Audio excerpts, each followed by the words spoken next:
नमस्कार दोस्तों, स्वागत है आपका आज के एक और नए महत्वपूर्ण वीडियो में। आज के वीडियो में हम देखने वाले हैं एमपी ईएसपी के द्वारा जो हाल ही में आपका मध्य प्रदेश पुलिस कांस्टेबल का एग्ज़ाम हुआ था, तो इसकी जो आंसर की है, आंसर की को जारी कर दिया है, यानी आपकी रिस्पॉन्स की को जारी कर दिया गया है।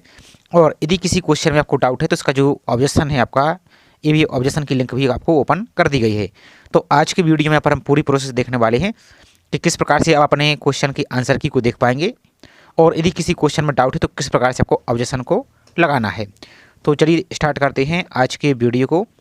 साथ ही आप सभी से छोटा सा रिक्वेस्ट है, चैनल पर आप यदि पहली बार विजिट कर रहे हैं तो चैनल को सब्सक्राइब करके जरूर रखिए, और वीडियो को लाइक नहीं किया है तो वीडियो को लाइक कीजिए, और इस वीडियो को दोस्तों को तक शेयर कीजिए ताकि उनकी भी हेल्प हो सके। तो अब आपको आंसर की को चेक करने के लिए सिंपल सा आप अपने मोबाइल के ब्राउज़र को ओपन कीजिए और टाइप करना है MPESB, और सर्च पर आपको सिंपल सा क्लिक करना है। अब आपका इस प्रकार का पेज आपका ओपन हो जाएगा। यहाँ पर आपको जो MPESB.mp.gov दिख रहा है, इस पर आपको क्लिक करना है। क्लिक करने के बाद आपको जो इंग्लिश का ऑप्शन दिया गया है, इस इंग्लिश पर आप क्लिक करेंगे। क्लिक करने के बाद यहाँ पर सबसे ऊपर ही देखिए आपको online question answer objection link इस प्रकार का दिख रहा होगा। और यदि मान लीजिए आपको इस प्रकार का नहीं भी दिख रहा है, जिसके मोबाइल में आपकी जो कैसे मेमोरी होती है आपकी ब्राउज़र की, वो रिमूव ना होने के कारण इस प्रकार से हो सकता है कि शो ना हो, तो यहाँ पर साइड में देखिए एक आपको ऑप्शन और दिख रहा है, यहाँ पर क्वेश्चन ऑब्जेक्शन या रिस्पॉन्स शीट, इसी पर आपको क्लिक यहाँ से कर देना। इस पर आप क्लिक कीजिए इस प्रकार से, तो इस प्रकार का पेज दिखेगा। एक बार इसको आप एक बार और रिफ्रेश कर दीजिए, इस प्रकार से इसको खींच के इस प्रकार से खींचिए। अब यहाँ पर देखिए आपको, यहाँ पर दोबारा से देखेंगे आप, तो यहाँ पर देखिए आपको MP police constable recruitment test 2025 date 17/12/2025, इस पर आप यहाँ से आप क्लिक करेंगे। इस प्रकार से क्लिक कीजिए। क्लिक करने के बाद आपका इस प्रकार का पेज यहाँ पर दिखेगा। तो आपको अपनी जो रिस्पांस की है उसको आप 20 दिसंबर तक देख सकते हैं। इसके बाद आपकी लिंक आपकी डीएक्टिवेट हो जाएगी। तो चेक करने के लिए सिंपल से आपको ऑब्जेक्शन ट्रैकर लॉगिन पर आप क्लिक करेंगे, यहाँ से इसको क्लिक करना है। अब आपको यहाँ पर आपका जो एप्लीकेशन नंबर है, आपने फॉर्म फिल किया, जो फॉर्म का जो एप्लीकेशन नंबर आवेदन क्रमांक है वो यहाँ पर फिल करेंगे। आपका जो TAC कोड, अब आप अपने एडमिट कार्ड को देखिए, वहाँ पर एक साइड में आपको एक TAC कोड आपको दिखा रहा होगा,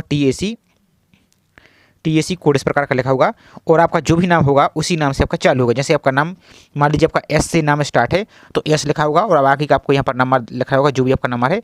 तो बेहतर आपको S आपका जो भी नाम है इस प्रकार से इसको फिल करेंगे। कैसे? जैसे आपका मान लीजिए फॉर एग्जाम्पल आपका S से नाम चालू हो रहा है, तो यहाँ पर आप इसको S भी लिखेंगे, और बाकी आपका जो भी नंबर है इस प्रकार से आपके नंबर को यहाँ पर आप फिल करेंगे। इसके बाद यहाँ पर आपकी डेट ऑफ बर्थ फिल करना है। तो डेट ऑफ बर्थ कैसे फिल करना है, तो यहाँ पर देखिए जैसे आपकी डेट ऑफ बर्थ है 1 फरवरी 1990, तो कैसे फिल करेंगे 01/02/1990, इस प्रकार से। बाकी आपको हाइपन ऑब्लिक वगैरह कुछ भी आपको यहाँ पर नहीं लगाना है। इसके बाद आपको जो कैप्चा दिख रहा है, इस कैप्चा को यहाँ पर फिल करना है, और साइन इन पर आपको सिंपल सा यहाँ से क्लिक कर देना है। तो अब आपका इस प्रकार का पेज आपका ओपन हो जाएगा। यहाँ पर नीचे को आइए तो आपको एक ऑप्शन दिख रहा है व्यू रिस्पॉन्स शीट का, और एक आपको ऑप्शन दिख रहा है ऐड ऑब्जेक्शन का। तो सबसे पहले तो आपको अपनी आंसर की को चेक करना है। तो यहाँ पर आपको चेक करने के लिए व्यू रिस्पॉन्स शीट आपको दिख रहा है, इसी पर आपको क्लिक यहाँ से कर देना है। अब जैसे इस पर क्लिक कर देते हैं तो आपको इस प्रकार का एक ऑप्शन आएगा, पॉपअप ब्लॉक आपको दिखा देते हैं हम। इस प्रकार का ऑप्शन दिखेगा, तो आपको जो ऑलवेज शो दिख रहा है, इस ऑलवेज शो पर ही क्लिक करना है, तभी आपकी आंसर की यहाँ से ओपन होगी। तो इस पर आप क्लिक कीजिए। क्लिक करने के बाद आपकी पूरी आंसर की यहाँ से ओपन हो जाएगी। तो एक एक क्वेश्चन को यहाँ पर आप देख लीजिए कि आपने कौन सा आंसर लगाया है और क्या इसका आंसर सही था, और ESB ने कौन सा लगाया है। तो यहाँ पर आप इसको इस प्रकार से आप चेक कर पाएंगे। आपको दिखा दीजिए, जो आपको यहाँ पर ग्रीन कलर का दिख रहा है, इसका मतलब कि आपका ये आंसर आपका सही है, और ESB ने यही आंसर आपका सही माना है। लेकिन यदि आप यहाँ पर जो जिसमें आपको रेड कलर का दिखेगा, अब यहाँ पर देखिए, तो स्टूडेंट ने यहाँ पर गलत आंसर लगा दिया है, और इसका करेक्ट आंसर क्या था, तो यहाँ पर क्वेश्चन ID और यहाँ पर आप इसका नाम भी यहाँ पर देख पाएंगे। इस प्रकार के आपकी आंसर की को आपको यहाँ पर चेक करना है। अब चलिए दूसरा प्रोसेस देखते हैं। यदि किसी क्वेश्चन में आपको डाउट है तो उसके ऑब्जेक्शन आप कैसे लगाएंगे, तो वो प्रोसेस और यहाँ पर हम देख लेते हैं। तो अब आपको यदि किसी क्वेश्चन में डाउट है, आपको ESB ने गलत आंसर दिया है और उसका आंसर आपके अनुसार दूसरा होना चाहिए, तो यहाँ पर आपको एक ऑप्शन दिख रहा है ऐड ऑब्जेक्शन। इसी ऐड ऑब्जेक्शन पर आपको सिंपल सा क्लिक कर देना है। क्लिक करने के बाद आपको कुछ यहाँ पर आपकी पर्सनल जानकारी दिख रही होगी, इसके बाद आपको नीचे को रहना है। तो यहाँ पर देखिए आप आपत्ति दर्ज करना चाहते हो, किस क्वेश्चन पर आपको आपत्ति दर्ज करना है। तो यहाँ पर आपको जो क्वेश्चन का नंबर यहाँ पर दिया गया है, अब यहाँ पर अब आंसर की भी देखेंगे तो इस प्रकार का एक नंबर आपको दिख रहा होगा। तो जिस भी आपको आंसर पर ऑब्जेक्शन लगाना है उसको टिक कीजिए। आप यहाँ पर देखिए ये अवसर आपको हम डेमो के लिए दिखा रहे हैं। अब आपको आपत्ति यानी ऑब्जेक्शन का प्रकार देना है, किस प्रकार के आपको यहाँ पर इसमें चेंजेस करना चाहते हैं। तो इनकरेक्ट क्वेश्चन, आपका जो क्वेश्चन की फॉर्मेशन गलत है तो इस पर टिक करेंगे। यदि एक से ज़्यादा आंसर आपके सही हो रहे हैं क्वेश्चन में, यदि एक से ज़्यादा आंसर सही हो सकते हैं तो आप इस पर टिक करेंगे।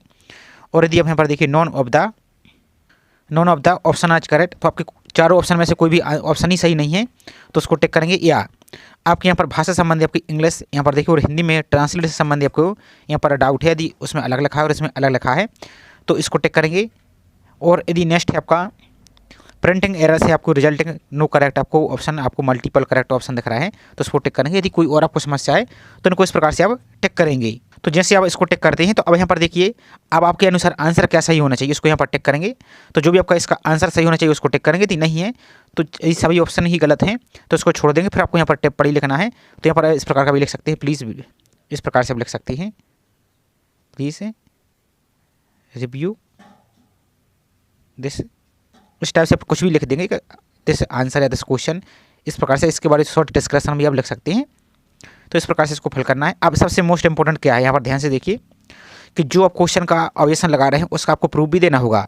प्रूफ आपका या तो गवर्नमेंट वेबसाइट हो जिसमें आपका .gov.in हो, या तो वो वेबसाइट का स्क्रीनशॉट दे सकते हैं, या जिसका डोमेन एक्सटेंशन या .nic.in हो वो चल जाएगा, या .edu जिन्हें आपका कोई गवर्नमेंट यूनिवर्सिटी है आपकी उसका कोई स्क्रीनशॉट देते हैं तो वो चल जाएगा।